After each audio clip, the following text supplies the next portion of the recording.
On the evening of October 30th, according to Reason, police in Fannin County arrested a mother named Brittany Patterson, in front of her 4 children. And they fingerprinted her and put her in an orange jumpsuit and sent her off to jail. She's now facing up to a year in prison and a fine of $1,000. So what was Brittany Patterson's crime exactly? Did she rob a convenience store while high on meth and fentanyl? Did she torch a federal courthouse and assault the guards? Did she follow a random guy around at night and then pound his head into the pavement? Well, you know Brittany Patterson didn't do any of those things, because if she had, the left would be defending her right now. Kamala Harris would probably be raising money to bail her out. What Brittany actually did, and this isn't an exaggeration, is allow her 11-year-old son to go for a walk. That's it. Specifically, he walked to a small town that's less than a mile away from their home. To give some context here, Brittany lives on a 16-acre property with her children and their father, who works in another state. They have family all around the area, including her sisters and mother, who live just 2 minutes away. So this is not a situation where they're living in, say, the south side of Chicago, where they don't know anybody and people get shot every day and it's very dangerous. This is very much a familiar environment, a safe environment that we're talking about. And here's what happened. Quote, Patterson had driven her eldest son to a medical appointment. Her youngest son, 11-year-old Soren, intended to come along, but wasn't around when it was time to leave. I figured he was in the woods or at Grandma's house, says Patterson. Soren, however, was not playing in the woods. He decided to walk to downtown Mineral Bluff, a town of just 370 people. It's not quite a mile from his house. A woman who saw him walking alongside the road, speed limit 25 in some places, 35 in others, asked him if he was okay. He said yes. Nevertheless, she called the police. Now, eventually, a female sheriff showed up, picked up Soren, and dropped him off with his grandmother. She also lectured the mother about how her son could have been kidnapped or been hit by a car. Then the mother scolded her child for leaving home without telling anyone, and then the female sheriff left. Now, already this is a situation that's escalated well out of proportion. There's nothing, out of the ordinary about an 11-year-old going for an unsupervised walk in an area that's familiar and safe. We're talking about a county where the crime rate is well below the national average.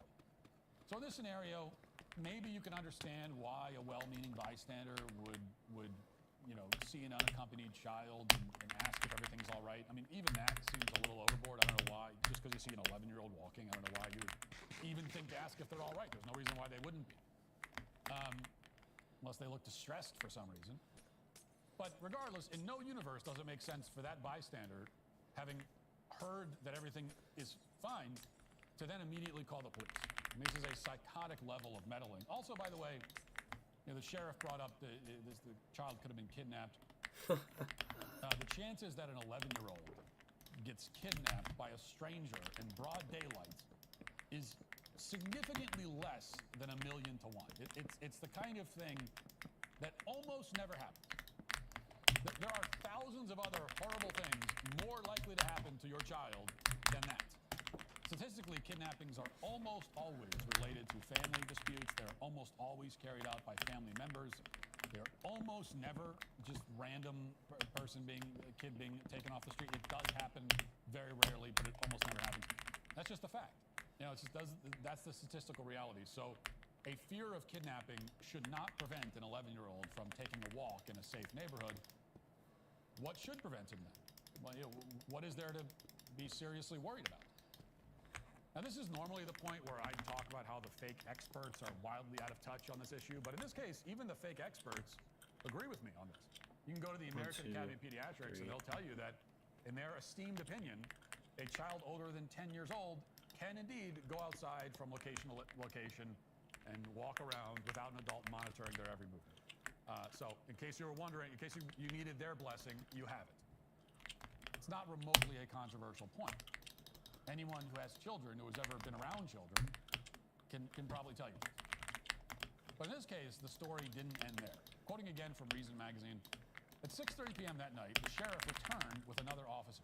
They told Patterson to turn around and put her hands behind her back. As 3 of her kids watched, Patterson was handcuffed. The sheriff took her purse and phone, put her in the cruiser, and hauled her off to jail.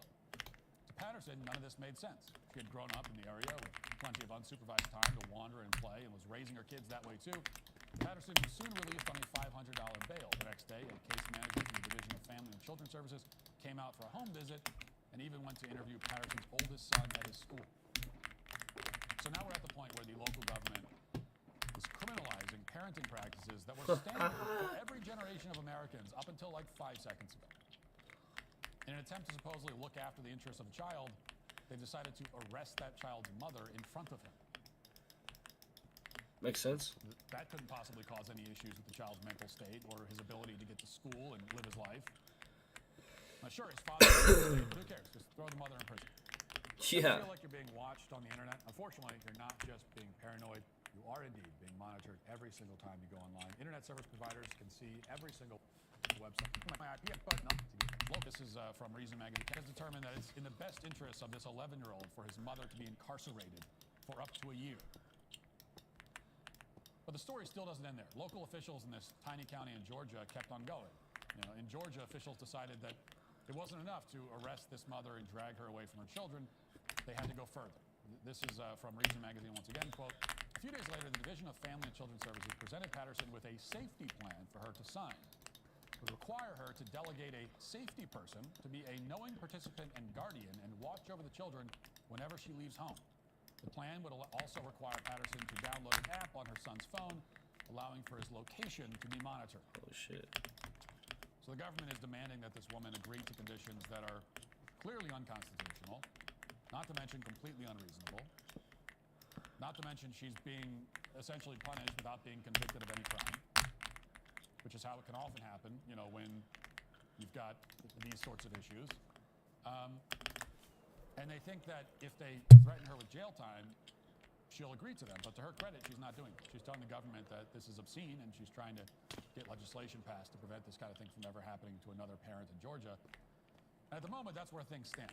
It's unclear what will happen next. The government will either make good on its threat and jail this mother, or they'll move on and harass people who are actually breaking the law, hopefully. But whatever the government does, there are a few takeaways here that I think are worth keeping in mind. The first takeaway is that no matter where you live, you can't really escape the nanny state. So all the more reason why, and this is not a federal issue in this case, but still all the more reason why the federal bureaucracy, all the bureaucracy across the board needs to be, is public enemy number one. If the nanny state can come for a mother living in the mountains in northwest Georgia, it can come for you too. We spent so much time over the last few months talking about national politics, but the truth is national politics aren't everything. Local politics aren't everything either. In the end, there's a very real possibility that your freedom and the freedom of your children could come down to the whims of one power-tripping district attorney or one sheriff who's having a bad day. If that sheriff thinks that she can raise your children better than you, then she can throw you in prison. This is a terrifying reality that parents everywhere face. And there are many horror stories just like this one. There are also horror stories of actual criminal abuse being inflicted on children by their evil parents. That does happen. And that is abuse that is often not noticed or not stopped by the people and agencies tasked with noticing and stopping it, because they're too busy chasing down good and loving parents who parent in a way that was, again, totally commonplace up until very recently. This mother is certainly not the first to be arrested for something like this. When I was growing up, and anyone my age or older would say the same thing. We all say the same thing. My parents would tell us to leave the house, go play outside, come back at dinner time. We'd trek all over the neighborhood. We'd go into other neighborhoods. We'd go to the woods. We'd go anywhere we wanted. There were no cell phones. There was nothing. My parents said, go have fun. We'll see you in 8 hours. Just go do whatever you want.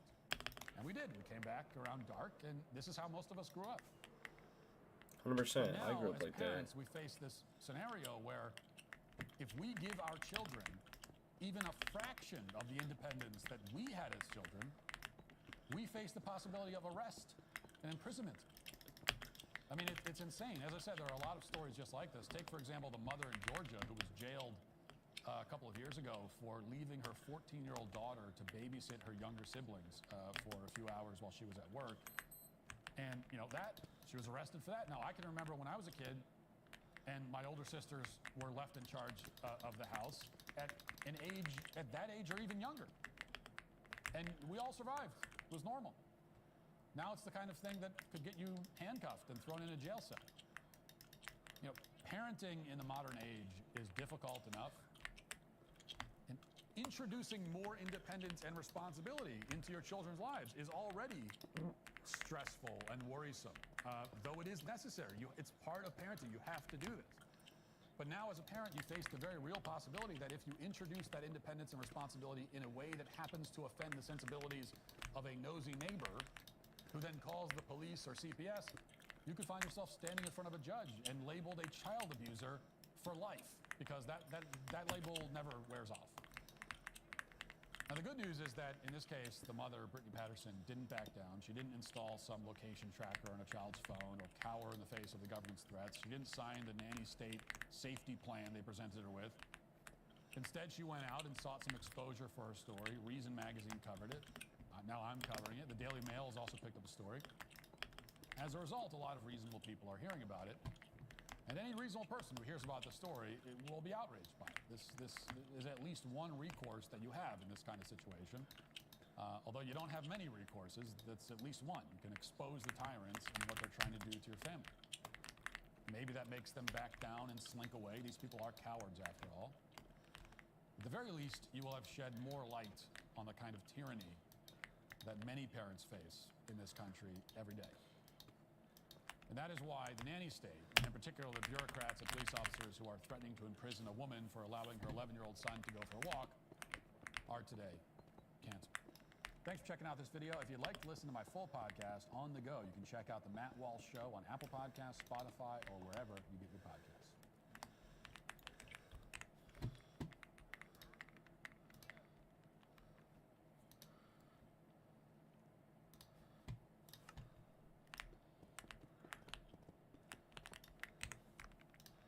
Try to think back, if you can, to the transition period of the Biden-Harris administration. I'm talking about the personnel decisions and especially the key cabinet appointments that the incoming administration made in the weeks after the media called the race for Joe Biden back at the end of 2020. Now, those personnel decisions were treated as basically non-stories. They came and went, and the media didn't talk much about them.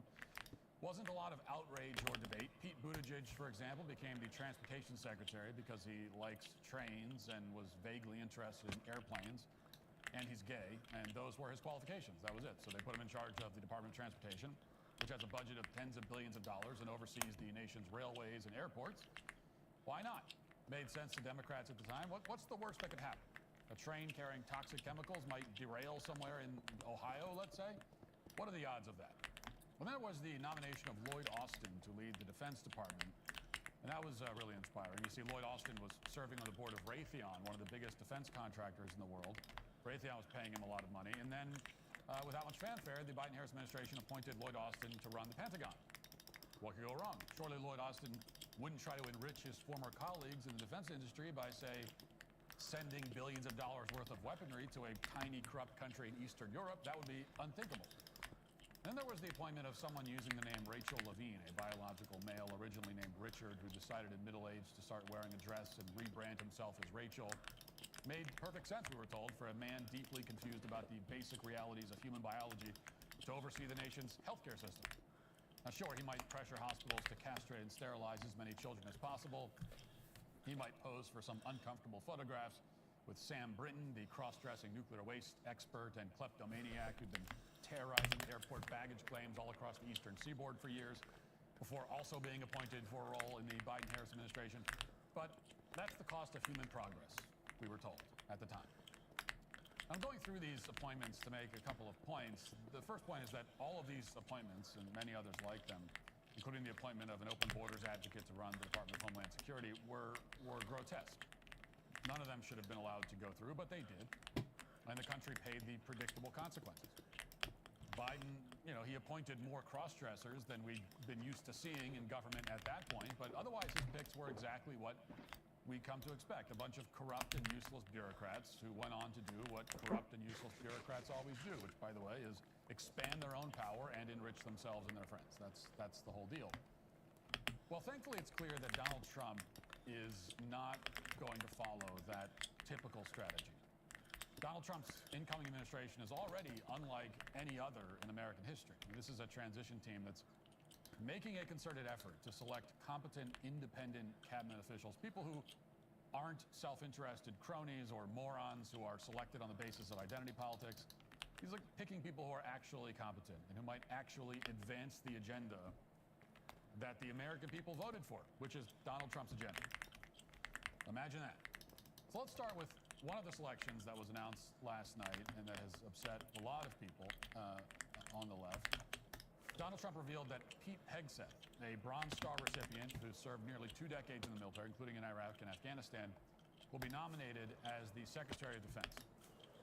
Now, Hegseth is most recognizable at the moment as a Fox News host, where he often advocates on behalf of veterans.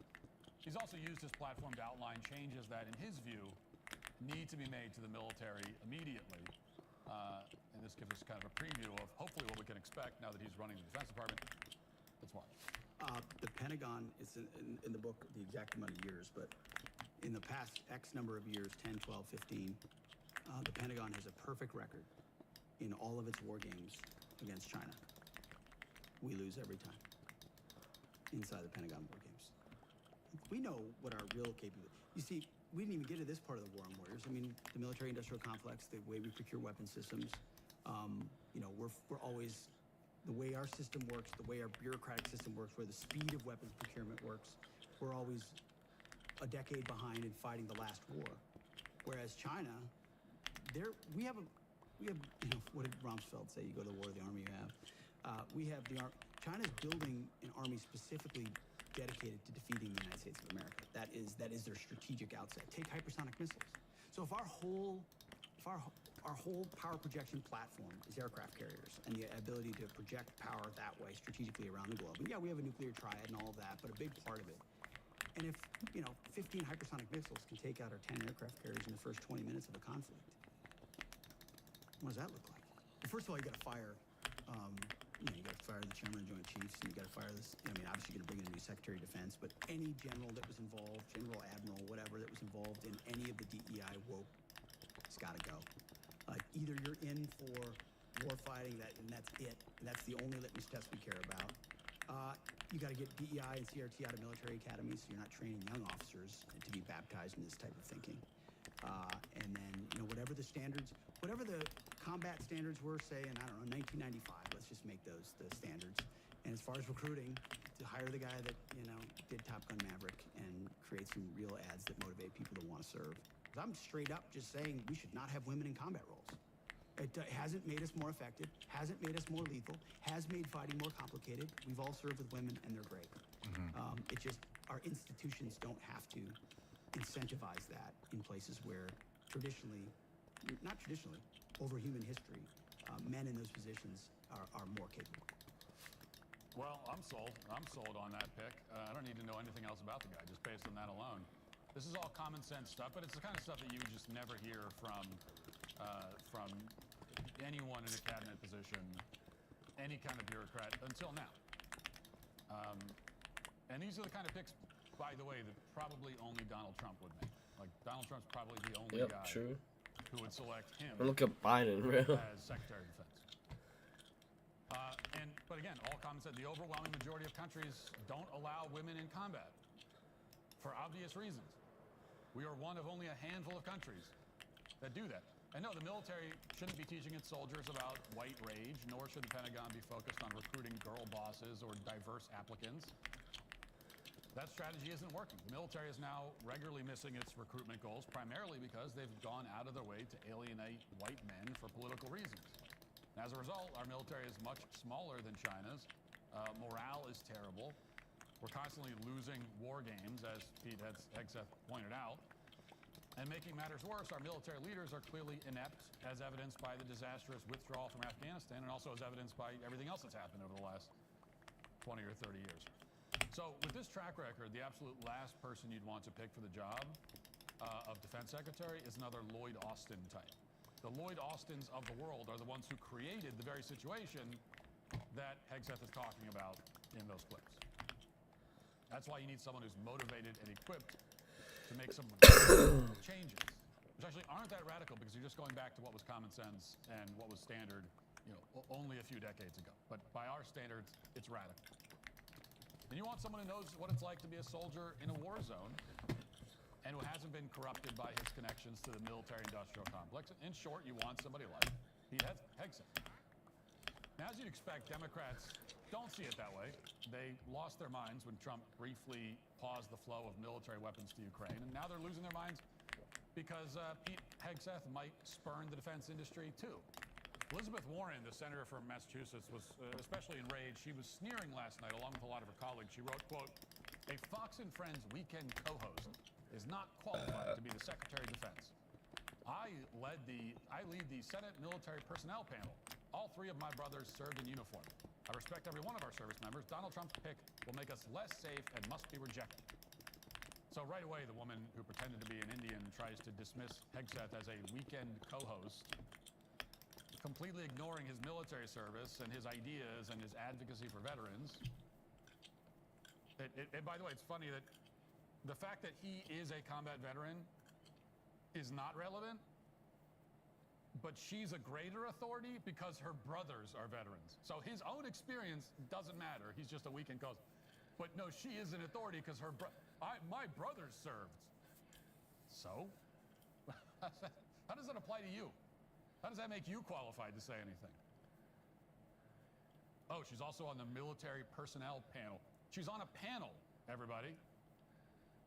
I mean, this guy actually served in war zones, but she's on a panel. She sat on so many panels and talked about things. So we're supposed to believe, based on her word, that if Hegseth had served on the board of Raytheon, he would somehow be vastly more equipped for the job. We apparently want defense secretaries who are bureaucrats or defense contractors first and foremost, because that's obviously worked out really well over the past 3 decades.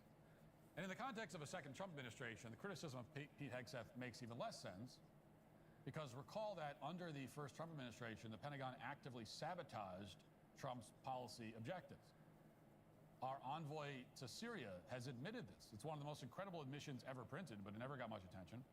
The envoy stated that officials in the first Trump administration were, quote, "always playing shell games in order to hide the actual number of U.S. troops in Syria from Trump." It's an actual quote, shell games. Shell In other words, games? they were lying to the commander-in-chief. Trump wanted troops to leave Syria, and they told him the troops were already gone. And it wasn't true. They were lying to undermine his agenda. People should have been put on trial for that. I mean, that's criminal, but it just faded from memory. and it's faded from maybe the media's memory and the public's memory. It hasn't faded from Trump's memory. So given that background, you can understand why this time around Trump wants someone he can actually depend on, someone who agrees with his agenda and will try to enact it. All right, let's talk about something that affects all of us, taxes. The October 15th deadline is passed, and if you're not prepared, you could be in for a world of hurt. Do you owe back taxes? Are your returns still unfiled? Did you miss the deadline to file for an extension? Well, now that we're past October 15th, the IRS is probably gearing up for some aggressive enforcement. Trust me, you don't want to be on their radar. We're talking wage garnishments, frozen bank accounts, even property seizures. It's not pretty, folks, but before you start panicking, there's still hope. Tax Network USA has helped taxpayers save over $1 billion in tax debt and filed over 10,000 tax returns. These guys specialize in reducing tax burdens for hardworking Americans like you. Look, I get it. Dealing with the IRS is about as fun as a root canal, but ignoring the problem won't make it go away. So here's what you need to do. For a complimentary consultation, call today at 1-800-958-1000 or visit their website at tnusa.com/Walsh. Their experts will walk you through a few simple questions to see how much you can save. That's 1-800-958-1000 or visit tnusa.com/Walsh today. Don't let the IRS take advantage of you. Get the help you need with Tax Network USA. Wants people you can trust. And that's the single most important quality that a cabinet pick can have. You got to be able to trust them. Look how much you can save. That's 1-800-958-1000. Make it go away. So here's what you need to do. For a complimentary consultation, call today at 1-800-958-1000 or visit their website at tnusa.com/Walsh. Their experts will walk you through a few simple questions to see how much you can save. That's 1-800-958-1000 or visit tnusa.com/Walsh today.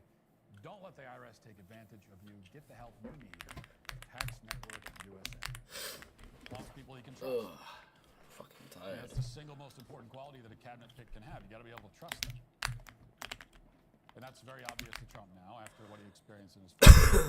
The Democrats are still going to resist this nomination anyway for reasons that they can't really articulate. They just know that it would be a disaster for them if an outsider took control of the Defense Department. That's why one of CNN's hosts tried to push back on Scott Jennings' argument for Hegseth last night on CNN. Let's watch that.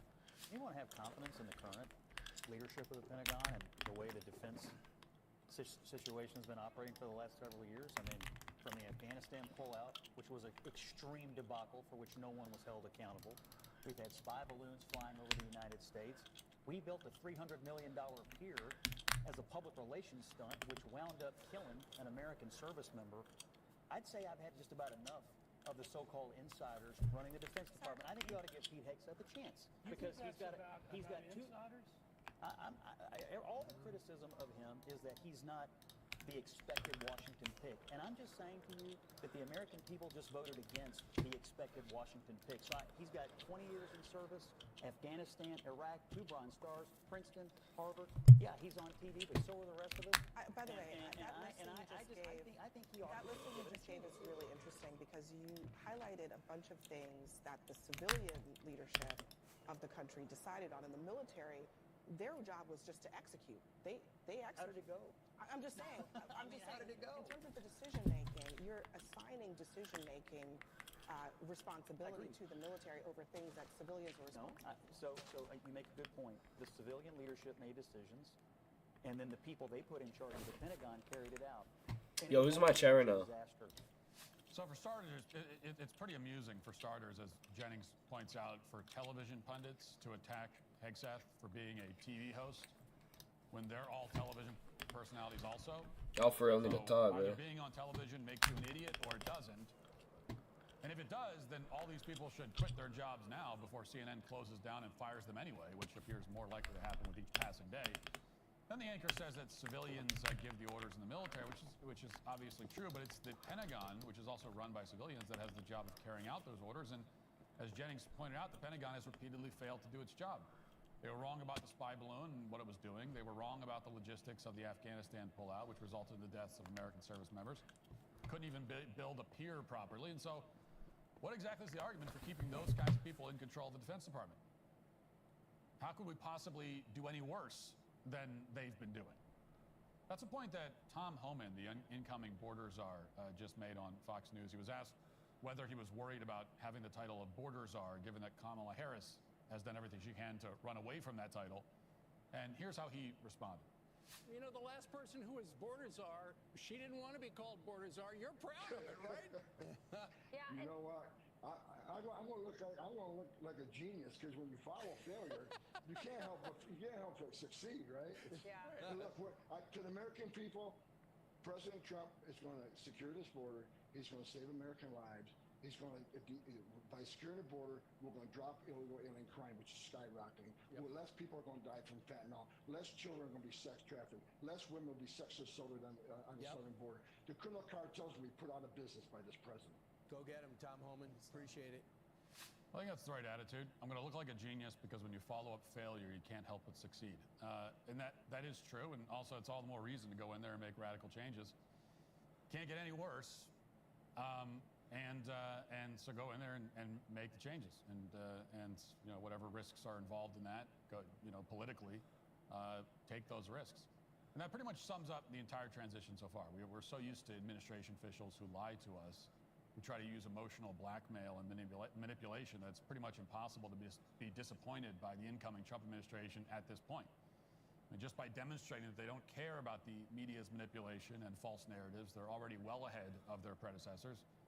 It's also clear that the federal bureaucracy, which functioned to undermine Trump at every possible opportunity the first time around, isn't going to exist in the same form the second time. So last night, Trump officially announced that Elon Musk and Vivek Ramaswamy will be running the Department of Government Efficiency, or DOGE. Trump said the goal of this new department, which actually is not going to be in the government, but it's going to be an independent, outside the government organization.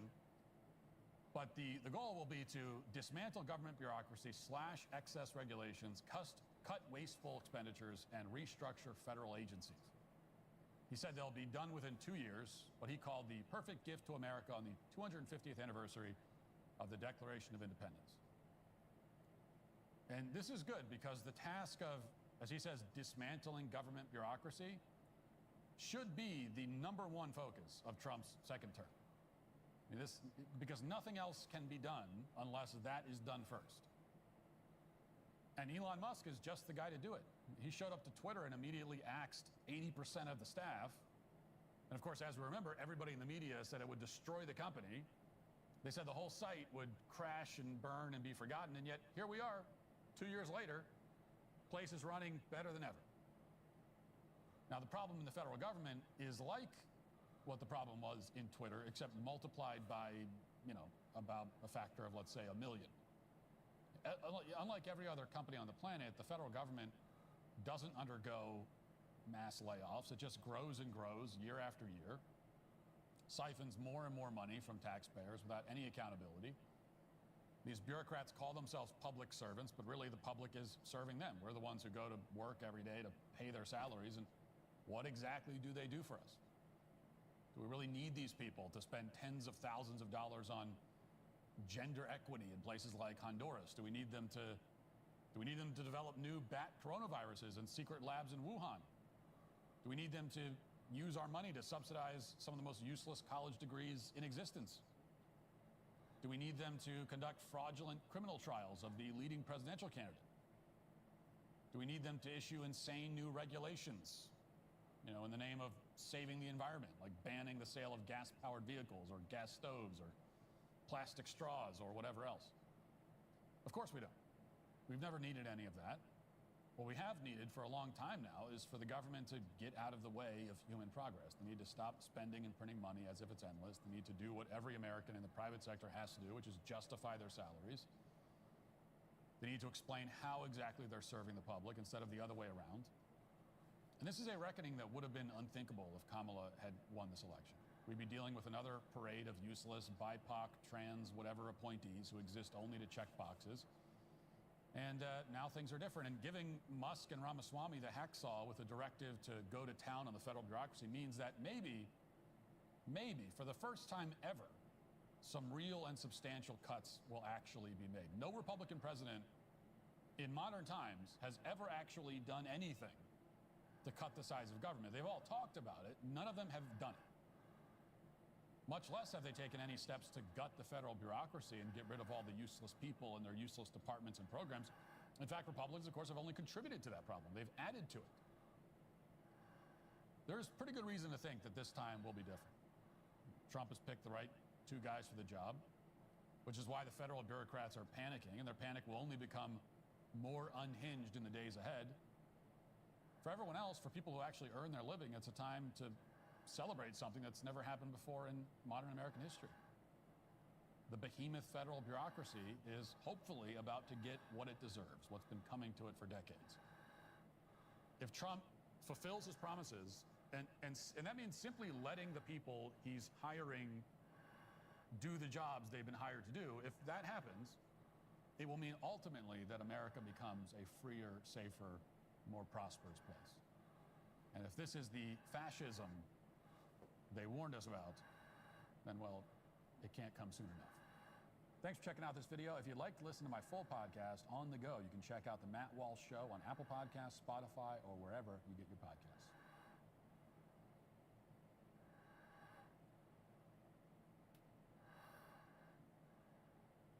I feel like a lot of people are like super positive about this guy because like as soon as those videos came out about him talking about like the deportations, everybody was supporting him. Not everybody, that's not true, but like he got a lot of support on social media. Are you planning on deporting American citizens? No, exactly not. Look, the view, it's like Sorry, it's quiet. Toys. They don't know what the hell they're talking about. President Trump has made it clear. We will prioritize public safety threats and national security threats. Go back. Are you planning on deporting American citizens? No, exactly not. Look, the view, it's like the island of misfit toys. They don't know what the hell they're talking about. President Trump has made it clear. We will prioritize public safety threats and national security threats first.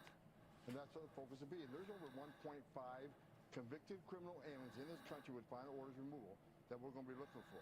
There's thousands of gang members, illegal gang members we're going to be looking for. Now, I'm going to say, if you're in the country illegally, you shouldn't feel comfortable. Absolutely not. I won't feel comfortable if I'm in the country illegally. If I'm in some other country illegally, I'm not going to be comfortable. You shouldn't be comfortable either, because when you enter this country illegally, you have committed a crime. You are a criminal, and you're not off the table. Man. Oh man. One dude, yeah, this guy is I wonder what's actually going to happen, if he's going to be able to like deport all these people or not. And then here's another one. Run it again. And we know what happens to these children, Sean. And look, the illegal aliens coming across the border, people need to understand, 31% of women that make that journey get raped by criminal cartels. Jesus. Children get raped. I've talked to little girls as young as 9 that have been raped multiple times. These cartels are animals, and that's why President Trump's going to take them off the face of the earth. They have killed more Americans than every terrorist organization in the world. And President Trump is committed to calling them terrorist organization and using the full might of the United States Special Operations to take them out. Run it again. And That is he's invading Mexico. I don't know what he's gonna do. Yeah, I have no idea. Holy shit. Yeah, if he's gonna use the military, like the U.S. military, to get rid of the cartels, like, that would be fucking insane. Let me ask you this.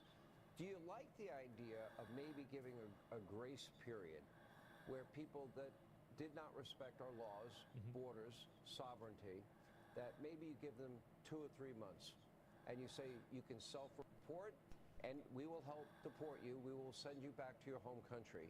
And if you do that, we'll put money in your pocket so you can rebuild your life, which would be a lot cheaper than paying for 3 nights at a 4-star hotel in New York and giving them a debit card. And in a year, after a year or 2 years or 3 years, whatever it is, you can then apply to come into the country legally. If you don't self-report, deport, then you will never be given an opportunity at citizenship. And when you leave, you will never be invited back. You will never be able to apply to come into the country. Sound like a good idea or no?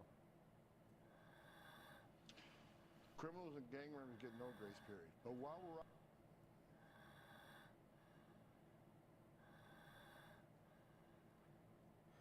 Bro, he's actually him. Oh my god. Oh fuck. prioritizing the public safety threats and national security threats, if you want to self-deport, you should self-deport because, again, we know who you are and we're going to come and find you. So if you want to self-deport, that's fine. But criminals and gang members, they get no favors from this administration. You came to this country illegally, which is a crime. You committed crimes against the United States citizens, some heinous crimes. You get no grace period, so we're coming for you. But for those others, the non-criminals, you want to self-deport, I'm all for it. Because when they self-report, they can put their orders, put everything in order, their family business, if they got homes or whatever, they can put all that in order and leave with their family altogether. It makes perfect sense for the ones that are not criminals and not How can you avoid getting separated? You can get deported together. Oh, God. How are they going to get home? How do they get home? Yeah. Well, the ones we're going to arrest them won't put on an airplane and send them home. And the ones that want to go home on their own, they found their way across the world to come to the greatest nation on earth again, find their way home. Either that, Jesus Christ. or I'll give them a free airline ticket that we put them on our airplane and we'll take them home. It's either way. It's up to them. If we arrest them, they come on our airplane, Sean. If they want to go on their own airplane, I welcome it. Oh my God. To a point, yes. Yeah, Borderzar is enjoying this so much. That's the thing, is you can tell that he's having a lot of fucking fun with this. Yeah, put him in a spirit. Let me see if I can find the other one. I think this one's fucked up, isn't it? Yeah, this one's kind of fucked up. Sure. Mr. Holman. You work for me. I'm a taxpayer. You work for me. Zero tolerance was interpreted as the policy man. that separated children from their If I get arrested for DUI and I have a young child in the car, I'm going to be separated. When I was a police officer in New York and I arrested a father for domestic violence, I separated that father Mr. from his Holman, with family. all due respect, legal asylees are not charged with any crime. You're in the country illegally is violation 8 United States Code 1325. Seeking asylum is legal. If you want to seek asylum, go through the port of entry, do it the legal way. Oh, man. Probably not the right thing to say. But I was angry. Let me tell you why you're angry. Because you or no one else in this room has seen what I've seen in my 34 years. You didn't stay in the back of the tractor trailer shot my 19 dead aliens that suffocated to death because the smuggler didn't care, including a 5-year-old boy. What do you think his last 30 minutes were like? I was there. I seen it, I smelled it, I saw it, and I had a 5-year-old boy at the time, and it changed me for the rest of my life. I've seen people who couldn't pay their smuggling fees get stabbed in the face 22 times. 31% of the women are being raped crossing this border. Children are dying. Cartels are getting rich. Why am I angry? Because you haven't done anything to fix it. Nothing. Man.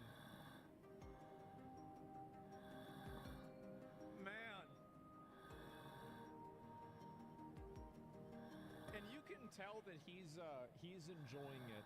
You know, like I feel like he's enjoying it now that he finally, like, they're going to appoint him, and there's basically going to be like, no, I can't see how they're going to stop this guy. This guy definitely hates his country. True.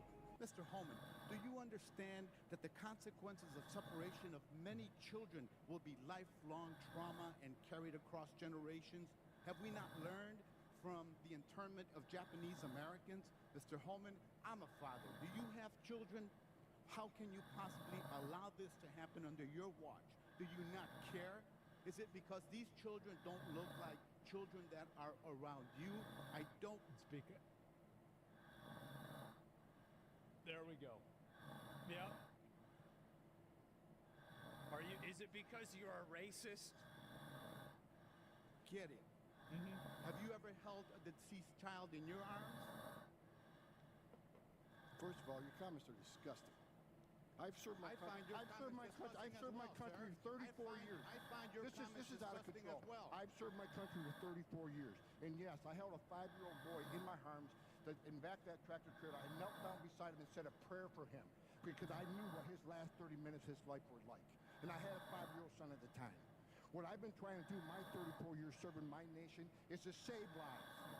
So for you to sit there and insult my integrity and my love for my country and for children, that's why this whole thing needs to be fixed. And you're the member. We agree on that. Fix it. This room has seen what I've seen in my 34-year career. Very well. No one has experienced what I've experienced.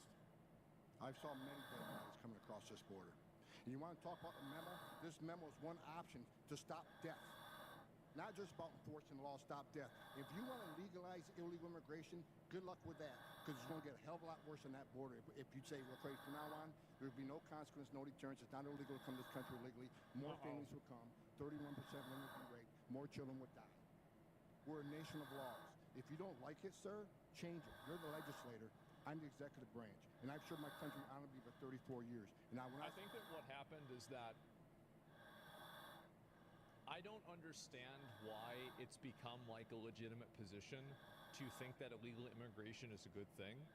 But I think it's like one of those other examples of basically these opinions that I think that very, very few people actually think that you should get rid of borders or get rid of, like any sort of immigration standards.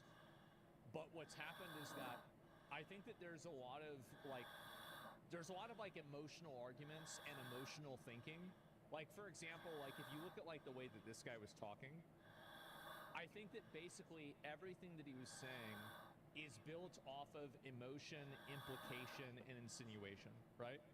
And so I think people are kind of tired of being talked down to and being like emotionally blackmailed into having opinions that they know are wrong.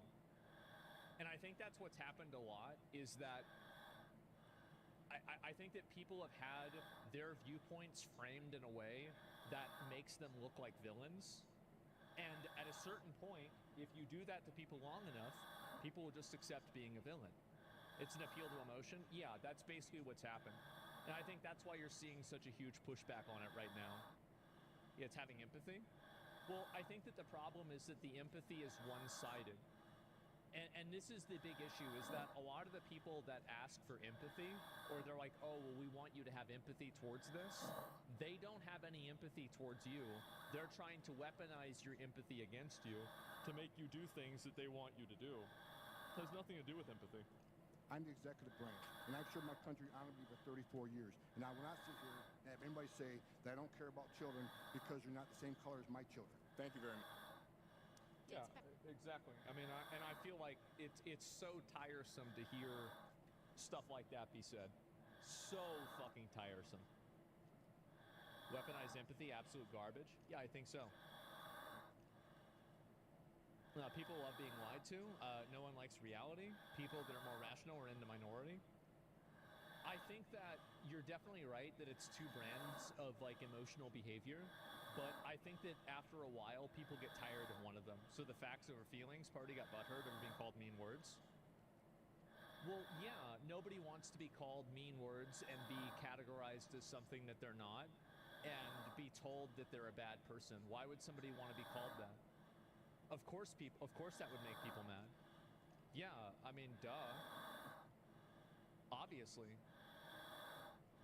Back to April 23rd of 2018, where there was an official recommendation to, quote, pursue prosecution of all amenable adults who cross our border, quote, illegally, even though this applied to legal asylum seekers in practice, including those presenting with a family unit between ports of entry in coordination with DOJ. Here is the memo that I would like to submit to the congressional record. What is the date of that? It is the memorandum for the Secretary from Homeland Security. Date. April 23rd, 2018, subject increasing prosecutions of immigration I didn't see this part. And so I looked at this memo and it seems like this is the source of it. And it seems as though, Mr. Homan, that you are the author. It says here from yourself, Kevin Mikulinin, and Francis Cisna. Is this correct? Did you sign the memo? I'd have to see what. Give her. I'd be happy to provide it. And we'll provide it over, but I would like to note that here it says the official recommendation. There were 3 different options presented. The third included the option for family separation. This initiative would pursue prosecution of all amenable adults, including those presenting with a family unit. Mr. Homan, your name is on this. Is this correct? Yes, I signed that memo. So you are the author of the family separation policy? I am not the author of this memo. You're not the author, but you signed the memo. Yes, a zero tolerance memo. So you provided the official recommendation to Secretary Nielsen on for the United States to pursue family separation. I gave Secretary Nielsen numerous recommendations on how to secure the border and save lives. But it says here that you gave her numerous options, but the recommendation. What's she trying to say? This is what's been like very prevalent, and I think that like it's kind of what I was saying earlier, is that I think that there is a very big culture of the emotional blackmail and the insinuations that I think people are kind of tired of because they're very one-sided. So what she's doing is that she's framing what he's doing as like, oh, it's tearing apart families or something like that, when the logic is actually very simple. If you commit a crime and a person goes to jail, it tears them apart from their family. If you want to avoid that, don't commit crime. It's very simple. Family separation is kind of fucked though. Well, like, here's the problem, is that how do you solve that? How do you solve that without just simply not enforcing the laws? That's the issue. If you're committing crimes, like everybody knows coming over to the United States randomly is against the law. They know that they're doing it, and they do it. So, like, how is this our fault? How is this our problem to correct? It's not even a question. Option 3, family separation. What I'm saying, this is not the only paper where we've given the Secretary numerous options to secure the border and save lives. And so the recommendation of the many that you recommended family separation. I recommend a zero tolerance. Which includes family separation. The same as is with every U.S. citizen parent gets arrested with a child. And I think the reason why a lot of people like this guy is he's giving like no bullshit answers to questions that are very emotionally charged and emotionally loaded. And I think people are tired of having empathy weaponized against them to make them act against their own best interests. That's really what the issue is. And I think that, like, there's a certain degree of, as I was saying, like, emotional blackmail that's used in order to make people, like, afraid of saying what clearly should happen, because what should happen sometimes isn't a pretty thing. But the problem is that in a lot of cases, 2019, yeah, but what I'm saying is that this 2019, like, this event led to people being fed up with it. That's the issue. To a certain degree, yeah, absolutely. She's trying to frame it in a way that seems like he gave an order. He gave a recommendation, not an order. Yeah. It's also very straightforward answers. Yeah, and I think that's another thing that people are tired of, is that the way that people try to dishonestly frame questions and frame comments in a way that's inaccurate, I think that the average person probably can't notice that, but there's a lot of people that do. And this is also, by the way, this isn't, I don't want anybody to think this is like a partisan thing. I think this happens with everybody, is that if you're reframing what somebody's saying in a way that is inaccurate or unfair or misleading, I think that you are, there's another component to this too, is that when you do that to somebody, you also insult the intelligence of everybody who's watching you do it. Because what you're basically saying is that you're so stupid that I can lie right in front of you and misrepresent this, and you're going to still go along with it. It's a form of strawmanning, so what you're saying is, yeah, exactly. Zero tolerance was interpreted as the policy that separated children from their... If I get arrested for DUI and I have a young child in the car, I'm going to be separated. When I was a police officer in New York... Somebody says your crime they committed, seeking asylum is legal. Oh, they cover that. And I arrested a father for domestic violence. I separated that. Mr. Holman, with all due respect, legal asylees are not charged with any crime. This is for you. When you're in the country illegally, it's violation 8 United States Code 1325. Seeking asylum is legal. If you want to seek asylum, go to the port and do it the legal way. The Attorney General of the United States has made that clear. Okay. Mr. Holman. There it is. Please respect the chair and the authority of the chair. The time of the gentleman has expired. I've asked you politely to let me go beyond my time, and you let other people go beyond their time, but not to Tom Holman. He's going to get to go beyond his time. Mr. Holman, we have approved an agreement between the Republicans and the Democrats with the ranking member. We increased the time of one witness, one member of Congress who was interrupted by a protest. That is done with the approval of the ranking member. Please respect the chair's authority. I respect the chair's authority, but the chair... Mr. Holman! You work for me. I'm a taxpayer. I'm a taxpayer. You work for me.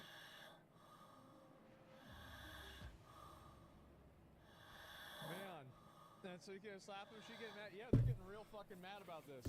So, yeah, that's basically what's going on. And, yeah, I don't know what to say. The issue is those seeking asylum are waiting for their time for what people consider illegal.